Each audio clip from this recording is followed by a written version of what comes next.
শ্রীকৃষ্ণ বলেন, আমার ভক্ত যদি নীরব হয়ে সব শোনে, তবে মনে রাখবেন আমি নিজেই তার নীরবতা ও বিশ্বাসের জবাব দিই। শুধুমাত্র ভগবানের সামনে মাথা নত করো, তাহলে তিনি তোমাকে অন্য কারো সামনে মাথা নত করতে দেবে না। সৎসঙ্গ করুন, কারণ স্বর্ণকারের অব্যবহৃত জিনিস বাদামের চেয়েও দামি। শ্রীকৃষ্ণ বলেছেন, যারা আপনার সঠিক কথার অপব্যাখ্যা করে তাদের ব্যাখ্যা দিয়ে সময় নষ্ট করবেন না। একদিন তুমি সময়ের বিরুদ্ধে নয়, নিজের বিরুদ্ধেই অভিযোগ করবে যে তোমার সামনে সুন্দর জীবন ছিল, কিন্তু তুমি পার্থিব বিষয়ে জড়িয়ে পড়েছিলে। একবার ক্ষমা করুন, ভালো থাকবেন, কিন্তু সেই ব্যক্তিকে আবার বিশ্বাস করে প্রতারিত হবেন না। যারা তোমার কষ্ট অনুভব করে তারাই তোমার নিজের মানুষ, নইলে তুমি কেমন আছো তার রাস্তার যে কোনো লোক জিজ্ঞেস করেই নেবে। কঠোর পরিশ্রমের ফল এবং সমস্যার সমাধান দেরি করে হলেও অবশ্যই আসে। আপনি যখন অন্যের মঙ্গল কামনা করেন, তখন আপনার জীবনে একই জিনিস ফিরে আসে। এটাই প্রকৃতির নিয়ম। ভাঙা জিনিস সবসময় কষ্ট দেয়, যেমন ভরসা, মন আর সবার উপর বিশ্বাস। ইচ্ছা পূরণ না হলে রাগ বাড়ে এবং পূর্ণ হলে লোভ বাড়ে। তাই জীবনের প্রতিটি পরিস্থিতিতে ধৈর্য ধরে রাখাই উত্তম। সবাই সাহায্য চাইতে আসে, কিন্তু যখন আপনার সাহায্যের প্রয়োজন হয় তখন সাহায্য করার কেউ থাকে না। শ্রীকৃষ্ণ বলেন, ভালো কাজ করো এবং ভুলে যাও, সময় হলে তার ফল অবশ্যই পাবে। ব্লেডে প্রচুর ধার থাকে, কিন্তু তা দিয়ে গাছ কাটা যায় না।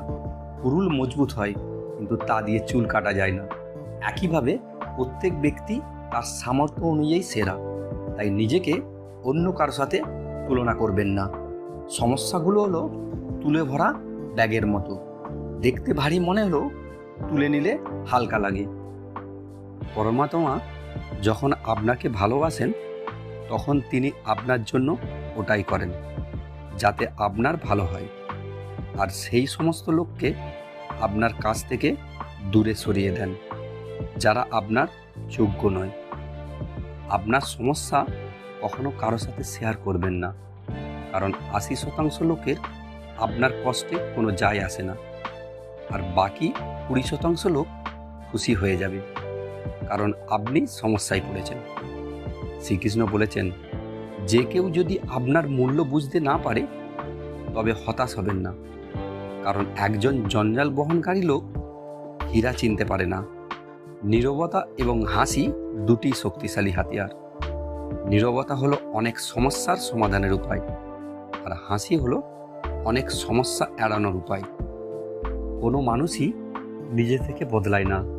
জীবনে এমন কিছু ঘটনা ঘটে যা একজন মানুষকে বদলাতে বাধ্য করে। জীবন একবারই আসে, এটা একেবারেই ভুল কথা। মৃত্যু একবারই আসে, জীবন প্রতিদিন আসে। শ্রীকৃষ্ণ বলেন, যে আপনার জন্য খারাপ চায় তাকে তা করতে দিন, কারণ ছোট মনের লোকেরা এমন ছোট কাজই করে। শুধু প্রতারণা মানেই ঠকানো নয়, কারোর ভালো চাওয়ার অভিনয় করাটাও সব থেকে বড় প্রতারণা। সাহস হারাবেন না, আপনাকে এখনো অনেক দূর যেতে হবে। যারা বলেছিল আপনি পারবেন না, তাদের কাছেও আপনাকে এটি প্রমাণ করতে হবে। শ্রীকৃষ্ণ বলেন, তোমরা যাকে সমর্থন করো না, প্রকাশ্যে তাদের বিরোধিতা করো, তাহলে সবাই তোমাকে বিরোধী বলবে। বিশ্বাসঘাতক নয়। কোনো সম্পর্ক নিজের ইচ্ছায় আসে না, কারণ আপনার কখন, কোথায় এবং কার সাথে সম্পর্ক তৈরি হবে তা ঈশ্বর ঠিক করেন। যারা আপনার খারাপের জন্য কথা বলে তারা না ভেবেই যা ইচ্ছা বলে দেয়, কিন্তু কখনো কি ভেবে দেখেছেন যে এসব শুনছে তার কি অবস্থা হয়? জীবনযাপনের জন্য নীরবতা প্রয়োজন, কিন্তু যখন নারীর সম্মানের কথা আসে তখন অস্ত্র তুলে ধরা বাধ্যতামূলক হয়ে যায়। মন খারাপ হলে খারাপ কথা বলা উচিত নয়, কারণ মন পরে ভালো হয়ে যায়, কিন্তু একবার বলা কথা কখনো ভালো হতে পারে না। কাউকে প্রতারণা করা একটি ঋণের মতো, যা আপনি অবশ্যই অন্য কারো কাছ থেকে পাবেন। সেই ব্যক্তির শক্তির সঙ্গে কেউ লড়াই করতে পারে না যার সহ্য শক্তি আছে। লড়াই করার ক্ষমতা সবার আছে, কিন্তু কেউ জয় পছন্দ করে, আবার কেউ সম্পর্ক পছন্দ করে। প্রত্যেকেরই বুদ্ধি আছে, কিন্তু সেটি চালাকি করে না নাকি সৎভাবে ব্যবহার করবেন তা নির্ভর করে সংস্কারের উপর। ত্যাগ ছাড়া জীবনে কিছু অর্জন করা যায় না। একটি প্রশ্বাস নেওয়ার জন্য প্রথমে নিঃশ্বাস ছাড়তেই হয়। যারা আপনার অনুমতিকে সম্মান করে না, তাদের বিদায় জানানো কোনো ভুল কাজ নয়। যত্ন করে রাখা জিনিস এবং মনোযোগ সহকারে শোনা কথা জীবনে যে কোনো সময় কাজে লাগতে পারে। শুধু নিজে থেকে হাল ছাড়বেন না, শ্রীকৃষ্ণ বাকিটা দেখবেন। কিছু সম্পর্ক প্রায়ই অভিমানের কারণে শেষ হয়ে যায়, কারণ দোষ সবসময় ভুলের হয় না। সন্দেহের কোনো প্রতিকার নেই এবং চরিত্রের কোনো প্রমাণ নেই। নীরবতার চেয়ে ভালো কোনো হাতিয়ার নেই। শব্দের থেকে তীক্ষ্ণ কোনো তীর নেই। আপনার গোপন কথা প্রতিটি কাছের মানুষকে বলবেন না, কারণ যারা আজ আপনার সাথে আছে তারাও আগামীকাল আপনার বিরুদ্ধে হতে পারে। যে তার মনকে নিয়ন্ত্রণ করতে পারে তাকে সফল হওয়া থেকে এমনকি ঈশ্বরও থামাতে পারবেন না। হৃদয় থেকে যা দেওয়া যায় তা হাত দিয়ে দেওয়া যায় না, এবং নীরবতা দিয়ে যা বলা যায় তা শব্দ দিয়ে বলা যায় না। সেই সম্পর্কগুলোকে সময়ের থেকেও বেশি যত্ন করুন, যারা আপনার খারাপ সময়ে পাশে থাকে। শুধু তোমার নির্জনতা তোমাকে মানুষ করতে পারে, ভিড় তোমাকে ভেড়া বানাতে পারে। তুমি যদি নীরবে কষ্ট সহ্য করতে পারো তাহলে তুমিই সেরা। আর যদি সত্যি কথা বলো তাহলে তোমার চেয়ে খারাপ কেউ নেই। শ্রীকৃষ্ণ বলেন, যে ব্যক্তি ভালো চিন্তা ও ভালো সংস্কারের অধিকারী তার হাতে জপমালা ধরার প্রয়োজন নেই। সময় যখন বিচার করে তখন সাক্ষীর প্রয়োজন হয় না। যারা সবসময় ক্ষমা চায় তারা সবসময় ভুল হয় না। কিছু মানুষ মাথা নত করে সম্পর্ক বাঁচানোর জন্য। অর্জুন 10 লক্ষ সৈন্যদের বদলে শ্রীকৃষ্ণকে বেছে নিয়েছিলেন। এটি বিশ্বাসের একটি দুর্দান্ত উদাহরণ। বিশ্বাস করার ক্ষেত্রেও সতর্কতা প্রয়োজন, কারণ মাঝে মাঝে নিজের দাঁত দিয়েই জিভে কামড় লাগে। কেন উপবাস সবসময় খাদ্যের উপর হয়? লোভ, লালসা, কাম, রাগ ও বিদ্বেষের উপবাস করা উচিত। যারা আপনার পেছনে আপনার সম্পর্কে বদনাম করে তাদের দিকে কোনো মনোযোগ দেবেন না। এর সহজ অর্থ হলো আপনি তাদের থেকে দুধাপ এগিয়ে আছেন। লোকে আপনাকে ছোট বিষয়ের জন্য ছেড়ে দেয়, কিন্তু শ্রীকৃষ্ণ অল্প প্রার্থনাতেই আপনাকে আপন করে নেন।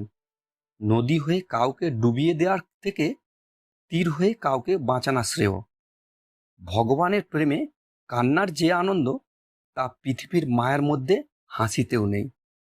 সর্বদা সামনের দিকে এগিয়ে চলা ব্যক্তি কখনো কারো পথে বাধা দেয় না, আর অন্যের পথে বাধা দেওয়া ব্যক্তি কখনো নিজে আগে এগিয়ে যেতে পারে না। কথা বলার আগে ভাবুন, কারণ কথা বলার পর ভাবা নয়, অনুতপ্ত হওয়া যায়। জীবনে যদি এগিয়ে যেতে চান তবে বধির হয়ে যান, কারণ অধিকাংশ মানুষের কথা মন দুর্বল করে দেয়। যদি আপনার কোনো শত্রু না থাকে তাহলে তার মানে আপনি সেই সব জায়গায়ও চুপ করেছিলেন যেখানে কথা বলা খুবই জরুরি ছিল। ভালোবাসা কখনো নিজের প্রয়োজনের জন্য হয় না। ভালোবাসা একে অপরের সুখ দুঃখ পাশে থাকা এবং মন বোঝার জন্য হয়। কিছু হারিয়ে সবারই যায়, না হলে গঙ্গার উপর এত ভিড় হতো না। শ্রীকৃষ্ণ বলেন যে আপনি যদি সময়ের বিপর্যয়ের মধ্য দিয়ে যাচ্ছেন তবে চিন্তা করবেন না, আপনি উন্নতি করছেন। জীবনে যদি শান্তি চান তবে মানুষের কথা মনে রেখে কষ্ট পাবেন না, কারণ জীবন মানে এগিয়ে চলা, থেমে যাওয়া। কেউ কষ্টে উপদেশ চাইলে উপদেশের সাথে তার পাশেও থাকবেন, কারণ উপদেশ ভুল হতে পারে কিন্তু সাহচর্য কখনো ভুল হতে পারে না।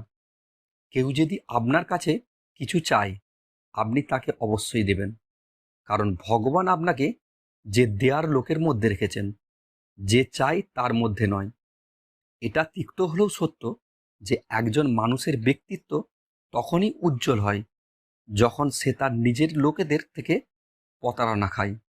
শ্রীকৃষ্ণ বলেন, সকলের জীবনে সমস্যা আছেই, কিন্তু মানুষ নিজের সমস্যাটাকে সব থেকে বেশি বড় সমস্যা বলে মনে করে। কিছু লোক বলে যে মেয়েদের নিজের কোনো ঘর হয় না, কিন্তু সত্যি এটাই যে মেয়ে ছাড়া কোনো ঘর হয় না। সঠিক দিক ও সঠিক সময়ের জ্ঞান না থাকলে উদীয়মান সূর্য অস্ত যাচ্ছে বলে মনে হয়। পরিবেশের উপর নির্ভর করে গিরগিটি রং পরিবর্তন করে। প্রতিটি মানুষ পরিস্থিতির উপর নির্ভর করে তার রং পরিবর্তন করে। পৃথিবীর সবচেয়ে সৌভাগ্যবান ব্যক্তি সেই ব্যক্তি যার খিদের সময় খাবার আছে, ঘুমের সময় বিছানা এবং সম্পত্তির সঙ্গে ধর্ম আছে। সর্বদা সেই ব্যক্তির থেকে দূরত্ব বজায় রাখুন যে নিজের ভুল বুঝতে পারে না। যখন আশা ভাঙতে শুরু করে এবং কোনো পথ দেখা যায় না, তখন একবার ভগবদ গীতার আশ্রয় নিন। তো এই পর্যন্ত। কমেন্টে অবশ্যই জয় কৃষ্ণ এবং রাধে রাধে লিখুন এবং সাবস্ক্রাইব করে আমার পাশে থাকুন। দেখা হচ্ছে পরবর্তী ভিডিওতে। আপনারা সবাই ভালো থাকবেন। ধন্যবাদ।